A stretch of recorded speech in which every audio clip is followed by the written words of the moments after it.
छठी मैया की कहानी पार्ट 2 में आप सभी का स्वागत है।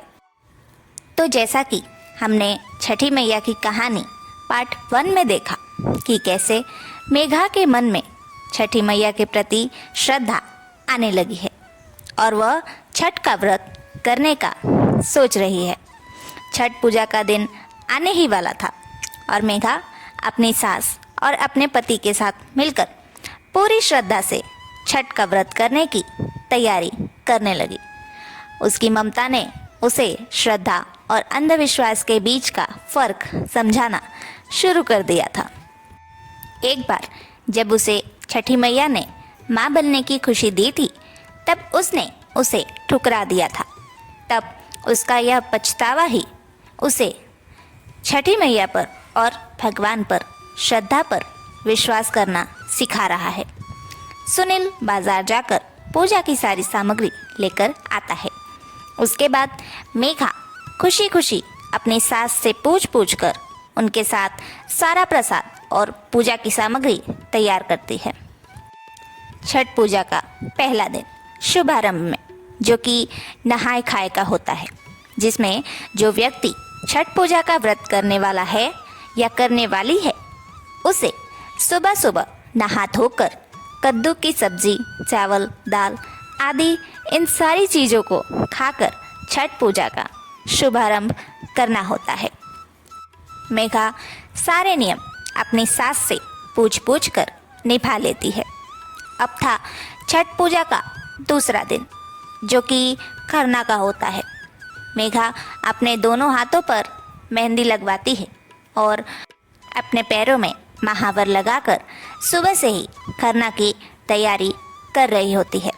शाम होते ही खरना की पूजा भी मेघा पूरी कर लेती है, जिसमें उसने सुबह से कुछ भी खाया पिया नहीं था और वह खरना की पूजा पर बैठकर पूरे दिल से छठी मैया से अपने लिए एक नन्हा सा बालक मांगती है। छठ पूजा का दूसरा दिन भी एकदम अच्छे से पूरा हो जाता है। अब बारी है तीसरे दिन की, जिसमें शाम को संध्या अर्घ के साथ पूजा की समाप्ति होती है।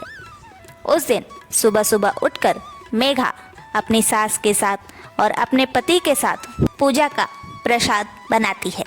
जब मेघा पूजा की तैयारी कर रही होती है, तब उसे बिल्कुल भी ये पता नहीं चलता। वह कभी पूजा पाठ से नफरत भी करती थी। उसका अंधविश्वास एकदम अचानक से श्रद्धा में बदल गया था। दिन भर भूखे प्यासे रहने के बाद शाम को छठ घाट पर जाकर मेघा ने बहुत ही अच्छे से सारे नियमों के साथ अपनी सास से पूछकर अपनी पूजा पूरी की और अगले दिन का इंतज़ार करने लगी। मेघा को इस तरह से पूजा पाठ करते देख सुनील और उसकी माँ बहुत खुश होते हैं। अब अगला दिन यानी कि छठ पूजा का आखिरी दिन सुबह के अर्घ की बारी आ जाती है, जिसमें हर छठ करने वाला व्यक्ति सुबह 4 बजे ही छठ घाट पर पहुंचकर सूरज देवता के आने का इंतज़ार करने लगता है। सुबह सुबह मेघा भी सभी नियमों के साथ अपनी पूजा संपन्न करती है और जैसे ही पूजा संपन्न करके सभी लोग घर आने के लिए निकलते हैं, वहीं बीच रास्ते में मेघा को चक्कर आ जाता है और वो गिर जाती है। ये देखकर सुनील और उसकी माँ परेशान हो जाते हैं। घर पहुँचने के बाद डॉक्टर जब मेघा को चेक करते हैं, तब पता चलता है कि मेघा प्रेग्नेंट है। ये सुनकर सुनील और उसकी माँ बहुत ही खुश हो जाते हैं। होश में आने के बाद मेघा जब ये सारी बातें जानती है, तब वो भी बहुत ही खुश हो जाती है और छठी मैया की जय जयकार करने लगती है। उसे इस बात पर यकीन हो जाता है कि सच में छठी मैया की श्रद्धा से कुछ भी मुमकिन है। जिसे वो अंधविश्वास कहती थी, वो दरअसल सच में भगवान है।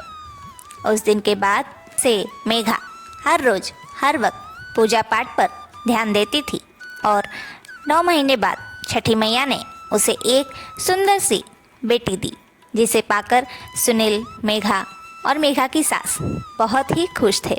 अब उनकी ज़िंदगी एकदम खुशी खुशी चलने लगी। मेघा अब अपने पति और सास की इज्जत करने लगी और पूजा पाठ और घर के सारे काम एकदम हंसते खेलते कर लेती थी। अब मेघा बिल्कुल ही सुधर चुकी थी। तो यह थी छठी मैया की कहानी। तो दोस्तों, इस कहानी के ज़रिए हम आपको बताना चाहते थे कि छठी मैया सच में महान है और छठ पूजा का पर्व बिहार का महापर्व इसी कारण से कहलाता है। हमारी हर इच्छा छठी मैया ज़रूर पूरी करती है।